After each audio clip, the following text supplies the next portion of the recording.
Scaling up access model for energy poverty. We would like to show to you what we're doing to build a delivery and sustainable plan for the implementation and scalability of the access project. The presentation is on behalf of Marina Varvesi from ICE for Italy as coordinator of the access project and Marta Garcia from EcoSurvey Spain as coordinator of the suite project. First of all, let's have a look at what was done within the access project. The ASSEST project was a European H2020 project to test an innovative, holistic model to tackle energy poverty. It was based on an empowered figure, an empowered operator working on the ground, which we called the Household Energy Advisor, also called the HEA. Thanks to the holistic approach used within the project, the model, i.e. the HEA, can actually be taken up within different contexts, be it public or private, but also social or energy. The ASSEST project was coordinated by ICE4 and carried out in 6 different countries, and it was developed between 2017 and 2020. More information on the ASSEST project are available either on the ASSEST website or on the Cortes database of funded projects. Now, let's have a look at what was done within the project and what exactly is the ASSEST model. So the ASSEST model is based on this empowered operator, the HEA, which actually acts as a bridge with the people in need. The model is based on 3 activities of the HEA, i.e. the training, the networking, and the action. As mentioned, the HEA can come from different working contexts, be it private actors such as utilities, but also social operators, but also public actors such as utilities and other local actors. The operators undertake a training, and at the end of the training become the HEAs and therefore become members of the national and European HEA network. They are therefore able to deliver advice, support actions on the ground directly on energy poverty related issues, therefore supporting people in need. Examples of the services of the HEAs are, for example, a help desk on energy poverty, or also more specifically home visits or energy checkups. They can also provide support to access financial help and other activities. So what have we found out within the ASSEST project? Well, we did verify that the HEA contributes to alleviate energy poverty. It supports the reduction of energy consumption.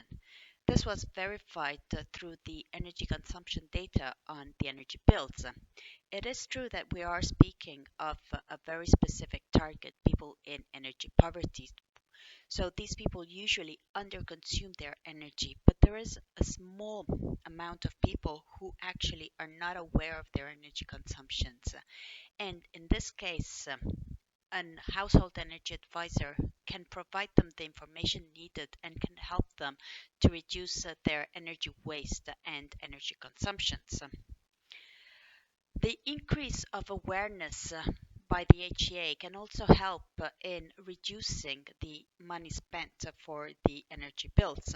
In fact, knowing more on what are their energy needs and what are the energy consumption habits, the HEA can support people in switching to a better contract, a contract which is more favorable according to what are the habits and the needs for energy. And this too was verified against the objective data.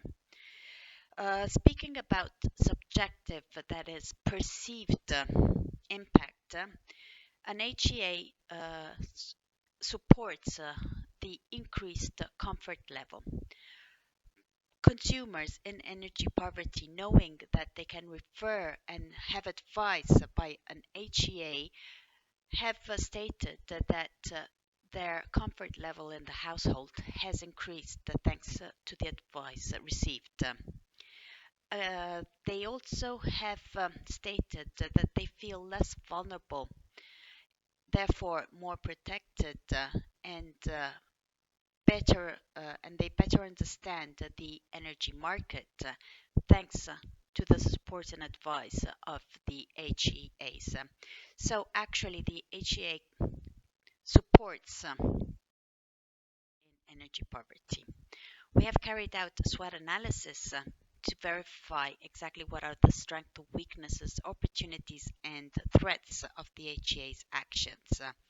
Well, one of the biggest strengths of this model is that as the HEAs are operators already working on the ground, not on energy poverty, but they already have the trustworthy relationship with the people in need, that they are able to reach out on the energy poverty topics to people who otherwise would not have received any advice on their energy needs. On the other hand, a weakness, but more related to the issue of energy poverty, is that people who are supported by the HEAs may find it difficult or may need a long time to actually take up the advice provided them by the HEAs. On the other hand, an opportunity of the model is that they actually are able to work on a local ground and reach out and engage specific people in need. And a threat, which may also at the same time be a strength and a weakness, is that there must be a strong relationship between the HEAs and the people in need, and the HEA must work on a non-commercial basis. This is extremely important, that there are no market logics in the advice provided by the HEA, which means that the responsible of the HEA model must also constantly verify and monitor the goodness of the work of the HEAs. So actually the HEA, the access model based on the HEA is a win-win model. It is a winning model for the organization taking up access model. They can integrate the services on energy poverty. It is a win-win, of course, for the people in energy poverty as they actually receive the advice. And overall, it is a win-win model for the entire tackle against energy poverty. So what are we now planning to do? We are now hoping to scale the assess model. We did verify the context analysis within the assess project. We did carry out the pilot activities within the assess project. We are now within the suite project aiming to build a delivery and scalability plan of the assess model. And we hope to launch the national and also the European HEA network in order to tackle energy poverty. Here are some stakeholders who may be interested in taking up the assess model. As you can see, the actors come from public sector, but also private sector, energy sector, but also social sector, which shows the real holistic approach of the assess model. As you can see here, there are examples of how the assess model can be taken up by the various actors. Just to quote the first one, municipalities can take up the assess model within their sustainable energy and climate action plans and build, for example, an help desk to provide advice to citizens on energy and more specifically on issues. So what we are now doing is to collect advice on how to deliver the assess model and how to scale it.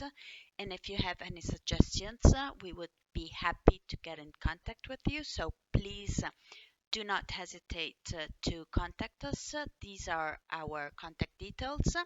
We really do look forward to receiving any advice or support or suggestions on how to promote the assessed model. Thank you very much for your attention.